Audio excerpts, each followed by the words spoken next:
Alrighty. Hey, William, can you hear me okay? Yeah, I got you. Awesome. Well, we are now joined by our second place finisher, William Byron, driver of the number 24 for Hendrick Motorsports. William, we are going to get right into questions here from the media as we have a bunch for you, so we'll get started.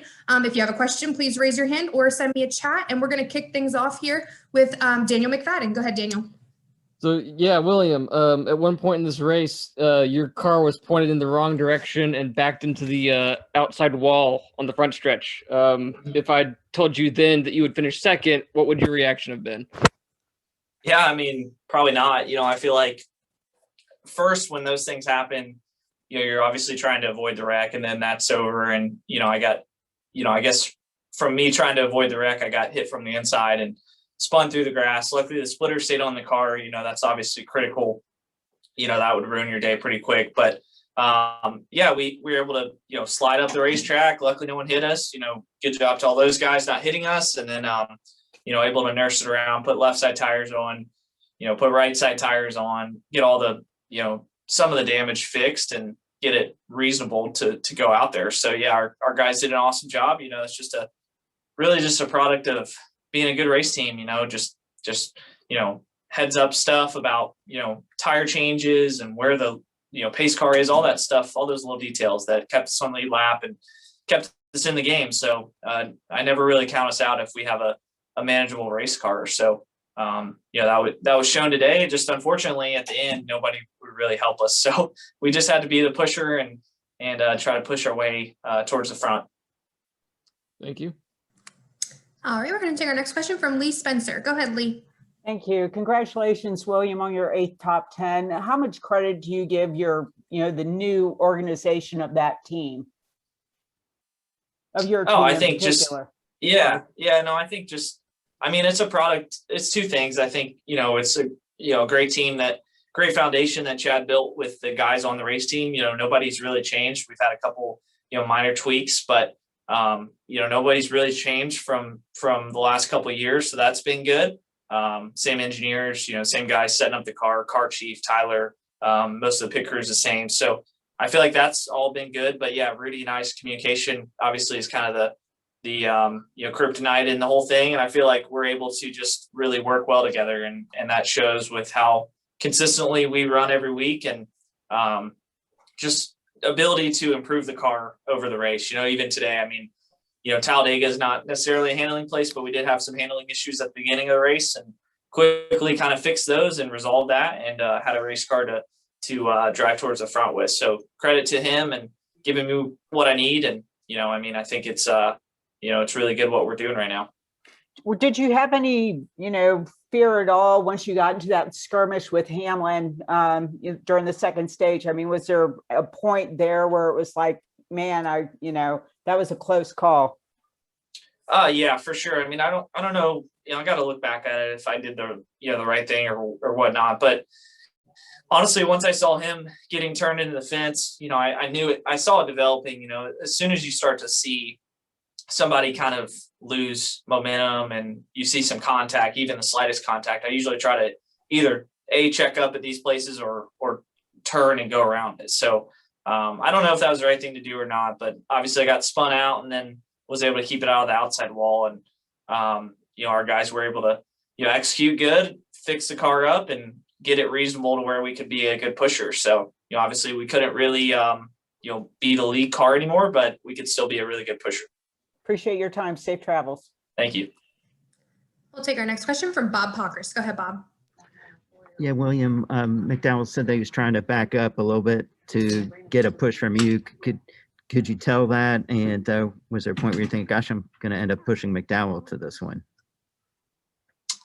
I think that, he's a really good plate racer, obviously. And, the top 3 or 4 guys there on the last lap were all good plate racers. So honestly, for me, I didn't know if he was backing up or what he was doing, but as soon as somebody got to my outside, I was really nervous that I was going to get pulled off of him and not have a chance to push him. So if he did drag back in that moment, then, good job to him because we stayed linked up and, gave us a chance at winning.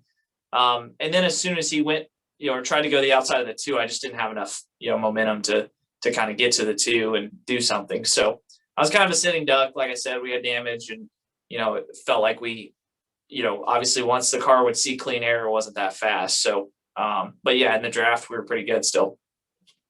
And Logano was obviously a little just frustrated having gotten airborne and everything. He feels like the spoiler's a little bit big still for this type of racing. I'm curious, do you feel any difference? Yeah. Oh, yeah, he flipped.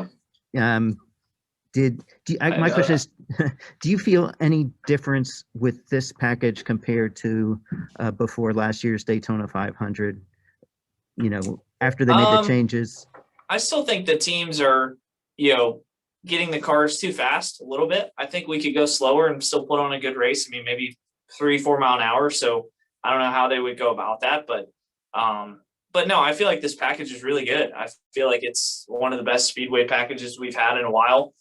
I wasn't a huge fan of when I came into Cup, we had the big bubble effect and guys could just control the lanes and basically control the race for the whole time. And that to me was just boring. So I feel like now we've got the ability to, push through that bubble. Obviously it's all about your push and, having a car that can manage the push. So there's a lot of work and effort still that goes into making sure your car can take pushes and be the pusher, all those things. There's still a lot of technical stuff, but yeah, I feel like they could still, slow the cars down 2-3 mile an hour and be fine. I think the teams, they made that incremental step to slow them down, and we, all the teams quickly got that back. So I feel like, it's no big deal if we were running 195 around here instead of, 199. All right, we're going to take our next question. Mark Garrow, did you still have a question? I'll have to see that. That's crazy. I'm good. Bob asked my question. Okay. We're going to take Was our he next good? question from Like, Zach hurt or Sperriello, anything? though. No?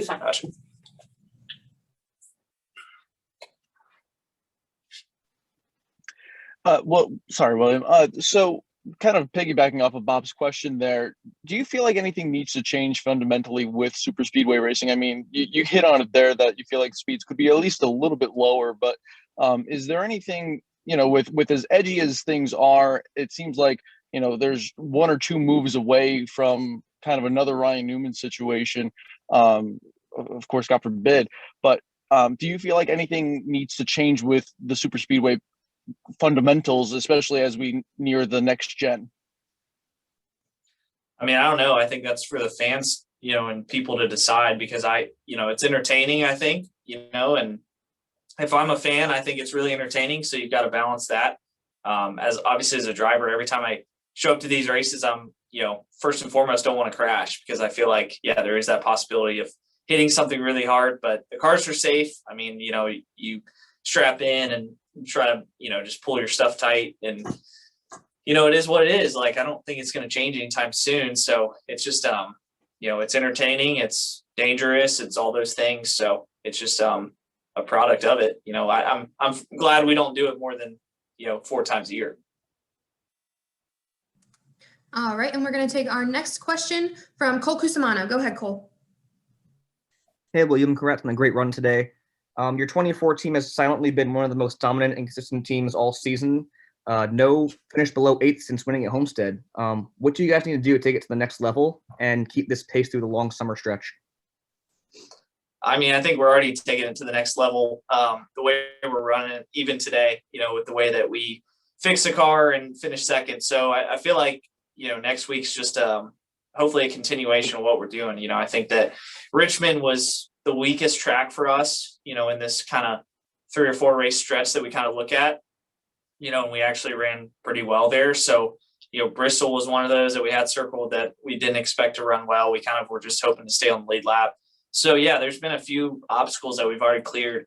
Now we're kind of going into the racetracks that are kind of the bread and butter of our team. So Kansas has been really good for me in the past. And, obviously I'm very biased towards, running well at Charlotte. So I feel like that's one that is really important for me. And even Dover is important. I got some family up there too. So all these coming up are really good opportunities for us to try to win another race. Thank you, sir. Congrats. Thanks. All right, William. Well, that's all the time we've got with you. Thank you so much for taking some time with us. Congratulations. Yep. Great run. Thanks, guys.